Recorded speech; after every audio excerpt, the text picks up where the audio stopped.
Hey there, everyone. Welcome back to my channel. Today, we are diving into a fascinating topic that's been making waves in the media industry, the Paramount-Warner Brothers Discovery merger, and the legal challenges it's facing. Now, I know you might be thinking, another merger.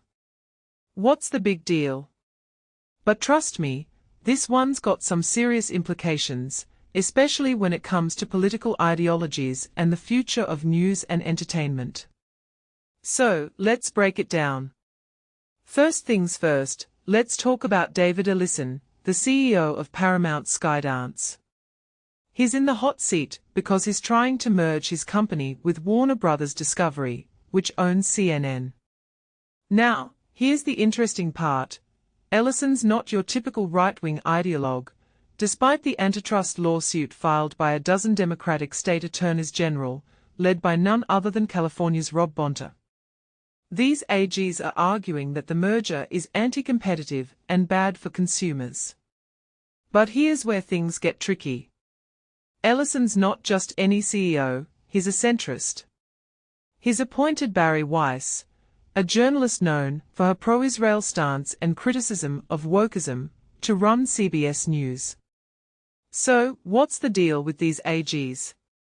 Well, they are not just worried about antitrust, they are worried about Ellison's political leanings and his potential to shift CNN's programming towards a more centrist view. Now, let's talk about the legal stuff. The federal judge in the case has already indicated that the court doesn't buy the argument that the merger will produce streaming market efficiencies. But here's the catch: Bonta, like many progressive politicians, is looking to burnish his lefty credentials.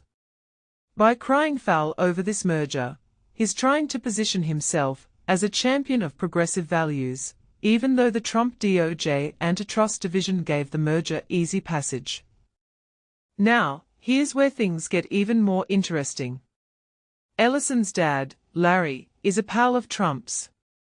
So, some might argue that this merger could lead to a Trumpian-infused agenda on CBS and CNN. But personally, I think that's a bit of a stretch. Why would Ellison risk alienating the 70% of the country that's center-left and center-right by pushing Trumpian-infused agitprop? Centrism is where the action is in the media business these days. The lawsuit is a bit of a joke, in my opinion. These AGs are trying to make the case that the merger is bad for consumers because two weak companies merged will be stronger than if they remained on their own.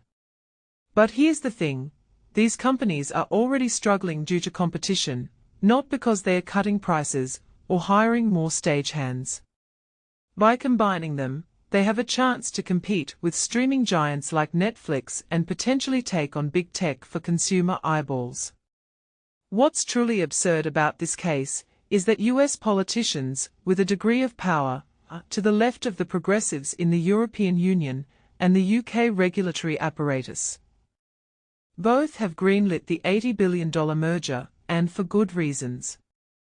Arguing antitrust power, when you combine two weak companies, is a display of real economic illiteracy. In conclusion, this lawsuit isn't about protecting consumers or the creative community. It's a politically savvy way to stop Ellison from bringing news to the center and exposing Americans to diverse viewpoints. It's a move to maintain the left-leaning status quo that has been a significant part of CBS and CNN's business model for years. So, what do you think?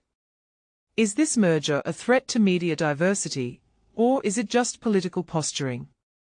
Let me know your thoughts in the comments below.